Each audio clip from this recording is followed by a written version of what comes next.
حضرت مالک بن دینار رحمت اللہ تعالی علیہ فرماتے ہیں میں حج کرنے گیا تو اس سال نا حج میں بڑا رش ہوا، لاکھوں لوگ آئے، تو میں نے عرض کی مولا سب کا قبول ہوا ہے کہ کوئی رہ بھی گیا ہے؟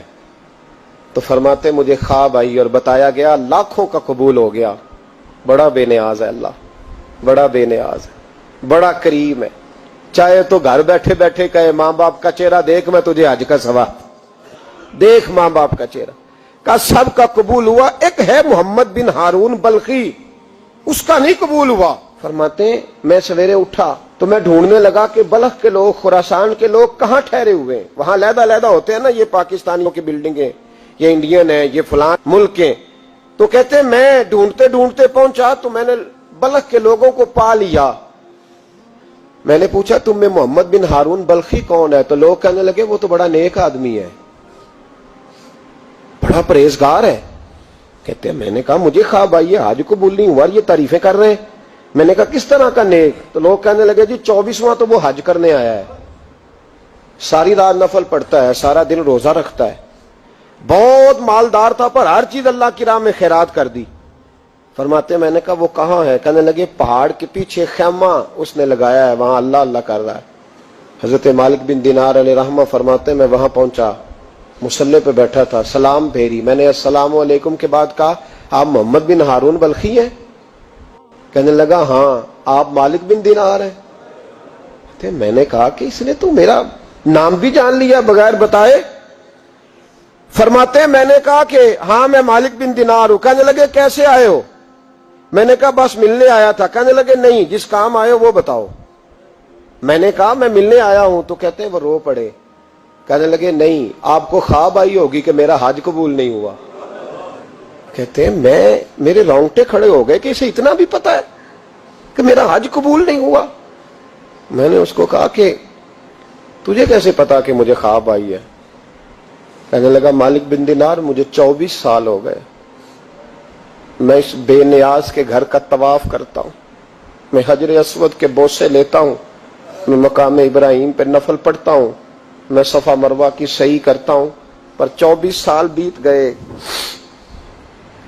جب میں طواف وداع کرنے کے قریب آتا ہوں تو کوئی نہ کوئی اللہ کا ولی آ کے کہتا ہے دوڑ جا تیرا کوئی نہیں قبول ہوا۔ 24 سال۔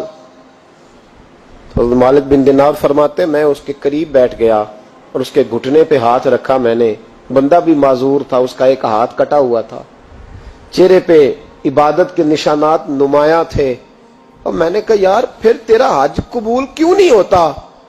تو کہنے لگا مت پوچھ، تو مجھ سے نفرت کرے گا۔ میں نے کہا نہیں تو بتا۔ کہنے لگا نہ پوچھ۔ میں نے اصرار کیا تو کہنے لگا اس لیے نہیں قبول ہوتا کہ میں اپنی اماں کا نافرمان۔ کہتے ماں کا نافرمان کیا ہوا؟ تو کہنے لگے اللہ نے دولت دی، جائیدادیں، گھوڑے، زمینیں، میں عیاش ہو گیا، میں اللہ کے دیے ہوئے مال کو ناجائز جگہ خرچ کرنے لگا۔ ماں میری بوڑھی تھی، عبادت گزار تھی، مجھے سمجھاتی تھی۔ رمضان کا مہینہ، عصر کے بعد اماں تنور میں روٹیاں لگا رہی، میں گھر آیا شراب کے نشے میں، اماں روٹی دو۔ ماں کہنے لگی شرم کر، روزہ رکھا نہیں تو جنہوں نے رکھا ہے ان کا تو خیال کر۔ کہتے ہیں یہ لفظ میں نے سنے تو ماں کو ایک تھپڑ دے مارا، اماں جلتے ہوئے تندور میں گر گئی، لوگوں نے مجھے کمرے میں بند کر دیا۔ کہتے ہیں ساری رات میں شور سنتا رہا پر نشے میں پڑا رہا۔ اگلے دن ظہر کے بعد آنکھ تب کھلی جب میری بیوی الماریوں سے کپڑے نکال رہی تھی۔ میں نے کہا کہاں جا رہی ہو؟ کہنے لگی میکے جا رہی ہوں، میں ماں کے قاتل کے ساتھ وقت نہیں گزار سکتی۔ میں نے کہا ماں قتل ہو گئی؟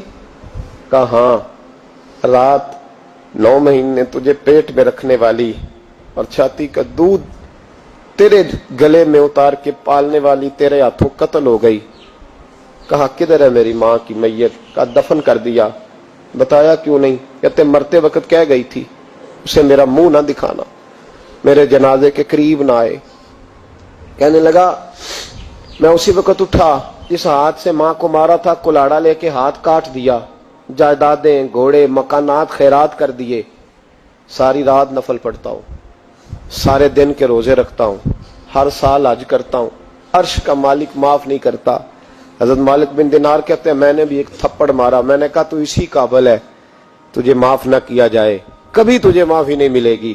کہتے ہیں میں ہو کے آیا، وہ روتا رہا، تڑپتا رہا، میں سویا گھر آ کے تو مجھے مصطفیٰ کریم علیہ السلام کا دیدار نصیب ہو گیا. نبی پاک صلی اللہ تعالی علیہ وسلم نے فرمایا مالک تو اسے کیوں مایوس کر آیا ہے اللہ کی رحمت سے, کیوں کہہ آیا ہے اسے؟ میں نے کہا حضور اتنا بڑا قاتل ماں کا کیسے معافی ملے گی؟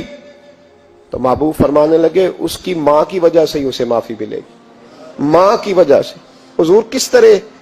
فرمایا ماں قیامت کے دن اس کے خلاف مقدمہ دائر کرے گی, کہے گی اللہ اسے پوچھ میرا جرم کیا تھا, مجھے کیوں جلا کے مارا؟ رب بات سنے گا اور پھر کہے گا اٹھاؤ اس کے بیٹے کو. ماں او بچے کی ماں بھیجے نا اب تیرے بیٹے کو سزا دے, کہے گی یا اللہ سخت سزا دے. تو رب کریم فرمائے گا اٹھاؤ اسے جہنم میں لے جاؤ. مصطفیٰ کریم فرمانے لگے جب زنجیریں ڈال کے فرشتے دوزخ کی طرف لے جا رہے ہوں گے نا تو پلٹ کے ماں کی طرف دیکھے گا, تھوڑا پھر آگے بڑھیں گے تو پھر دیکھے گا, پھر دوزخ کے قریب جائیں گے پھر دیکھے گا اور کہے گا اماں جی مجھے جلائیں گے, مجھے تکلیف ہوگی, زندگی میں جب درد ہوتا تھا تیرا نام میری زبان پہ آتا تھا, اماں مارنے لگے ہیں مجھے جلائیں گے. میرے مصطفیٰ کریم فرمانے لگے وہ ماں اسے جلا کے مار دیا, وہ میدان محشر بول پڑے گی, کہے گی اللہ اے اللہ اے اللہ. رب کریم فرمائے گا کہ عرض کرے گی مولا میں نے معاف کیا تو بھی اسے معاف کر دے. اللہ فرمائے گا اس نے تو جلا کے مارا تو کیوں نہیں جلنے دیتی؟ حالانکہ اللہ سب جانتا ہے. کہے گی مولا میں تو ماں ہوں نا, کیسے موقع دوں؟ تو میرے محبوب فرمانے لگے مالک اللہ اسے اس کی ماں کی وجہ سے